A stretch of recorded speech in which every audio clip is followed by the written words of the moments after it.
Yeah, thank you. Hey, I'm inherently an overactor. Do you know what I mean? Can't stop myself. As always, time and this author will tell. Let's start out with talking about the wardrobe in Bridgerton, which is always so incredible and iconic. I'm curious if there's anything specific in your character's wardrobe that really helped you get into the mindset of your character. I think my necklace, for me, it really takes her back to her childhood, and it reminds her of certain things about herself without giving too much away. The costume that Benedict wears to the masquerade ball, I think, is quite telling. I really enjoyed wearing it. I thought it was really fun because it's sort of quite stark and quite simple compared to a lot of Bridgerton ones. But I think I felt a bit more swagger than I usually do. Swagger? Maybe. Well, just maybe than I started with. Yeah, I think there's something about the fact that it's sort of thrown together in the way that Benedict does feel sometimes a little bit thrown together, like not trying to take anything too seriously, I think. He had a lot of swag. I love how we storytell through the costumes and the wigs. It's really, really important for both designers, John and Nick, to reflect what is happening in the season through their design of costumes and wigs. You are wearing something that has a cohesive train of thought. Yeah. You know, the wig is connected to the costume and the costume is connected to the wig, and the jewelry, all of that stuff is all connected. I would say for Danbury, I knew that I was working with a woman who has no husband, has had to make her life in an independent way on her own. So I really wanted her to have the masculine and feminine in her. So she has tailoring. You know, she has stocks, she has cravats, she has, jackets that are all she doesn't have a little lady hat. She has a great big hat.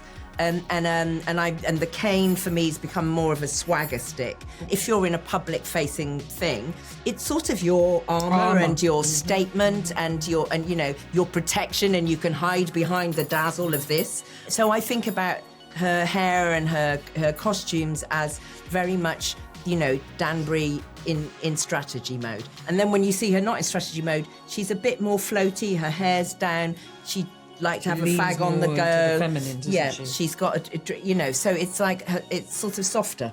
I think you might find it, well, rather brilliant. All of her outfits really served, my character and really helped me to get into her psyche and the physicality. Being a lady of society, it doesn't come naturally to me. So it was great. And once I was in the costume, I just felt ready. I just felt like I was Araminta. It's not often that you wear something like that as well. It's fabulous, but it's restrictive and it's black. It's dark. It's Bridgerton is such a colourful show as well. So I felt really powerful.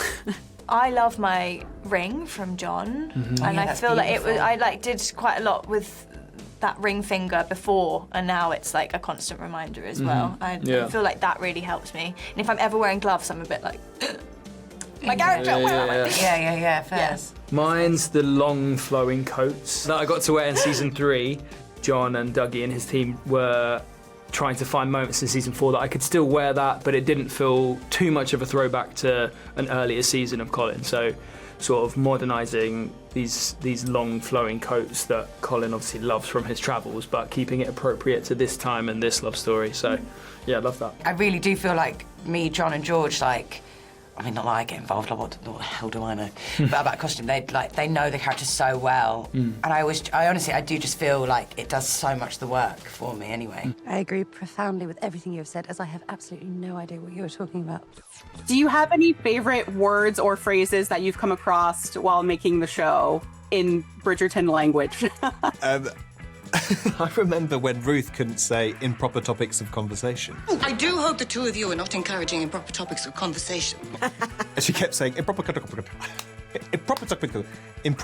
of conversation. That's a really difficult one. It's a little bit of tongue twisters. Yeah, they're all tongue twisters. Yeah. You had at one point, no spoilers, a very long one Yeah. that you deliver. That was Amazing. It's amazing. It's like it's a minute tongue twister. It was. In season 2, they're like, Phoebe comes back with her baby and they're like, come and see the baby. And then Eloise is just like, why has he changed since I saw him last? That's amazing. I love that line. I'll come and see the baby, Eloise. Why has he changed since I saw him last? Daphne, you must make haste is iconic, and I love it so much. Yeah. Daphne! You must make haste! There's so many this season that I just found myself giggling at when I watched it again, or just like sometimes just facial expressions. So, yeah, thank you. Hey, I'm inherently an overactor. Do you know what I mean?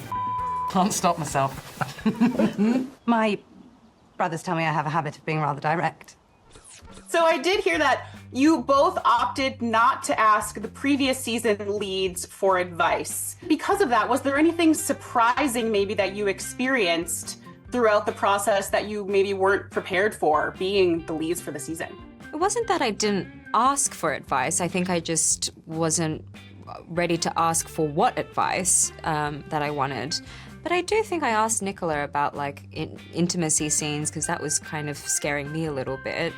But I think it surprised me how much of an extension of a scene it was, and it actually wasn't as of a sex scene per se. Maybe that was what surprised me. I think it's also a constant surprise, particularly doing screen. I think doing screen specifically, and in a show like Bridgerton actually, where everything is so thought through, is how much you can let go of, I think. Like, I think, how much can you really let go, not control, and still hold on to that thing that you're doing? Not completely surrender and be like, okay, fine, I'll just be a puppet for today. Your characters, especially at the beginning, spend so much time with that emotional intimacy, just kind of holding prolonged eye contact. Yeah. How do you prepare for that kind of emotional vulnerability with each other? Wow. You kind of have to just surrender to it, to be honest with you. I felt like any time I was trying to control it or anything, it actually was blocking it, and I really just had to be open and present for it and receive it. Yeah, it's like a little feedback loop together, isn't it? You just have to sort of let go of it, that side, and then you sort of like you're fed by what you're being given, and then it's sort of like it's like a tornado. It's more, it's like a little tornado. It's more like that. I think it's not. It's so. I've never thought about that actually. That I think, it is. They exist in a lot of emotional intimacy. They can't all tie it all together. Maybe in the first few episodes, but it is. It's quite striking. I think in that story that a lot. Actually, it's just a couple of kisses to start with. If we challenged you to hold each other's eye contact now, who would break first? Me. I think, maybe the stage you're Me. I don't know if you feel a bit, I don't know. Right now, maybe you, but some days I think it would be me. Really? Don't you think? Yeah. You have such a, stare into your soul kind of look.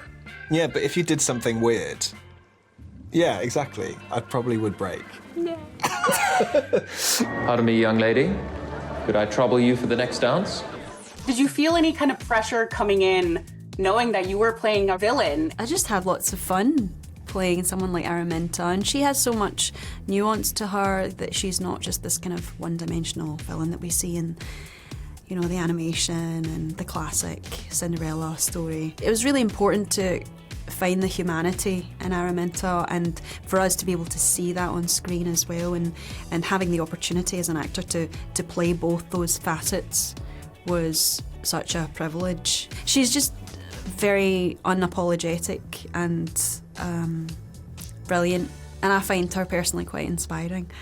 A lot of the show revolves around romantic relationships, but I love that especially in this new season, we get to see a lot more of your friendship. Can you talk to me a little bit about the approach to exploring the unique dynamics within that female friendship that your characters share? I think we were well served by the writing. Yeah. They've really and I think well thought served about by us. Queen Charlotte, a Bridgerton story. Exactly. That sort of gave us the foundation, so that that history. They've known each other since they were in their teens and 20s, and they're both navigating this new world. So you know there's been a deal of navigation, particularly in the febrile atmosphere of the court. I mean, your mother-in-law, she gave you a bit of a time of it, didn't she? Shocking. So my husband, your mother-in-law, tricky. Yeah. So they've experienced all of that stuff, and so it's wonderful when we get to this season to know that the audience knows their life too. Yeah. So the audience can feel the resonance of every conversation. You know, conversations about leaving and staying and you can't go and you're my subject and blah, blah, blah, all of that stuff. You understand the emotion and the fragility and the vulnerability that's all based on. You feel the wounds, you understand the hurt, and you are intrigued like we are to see, is there a way back?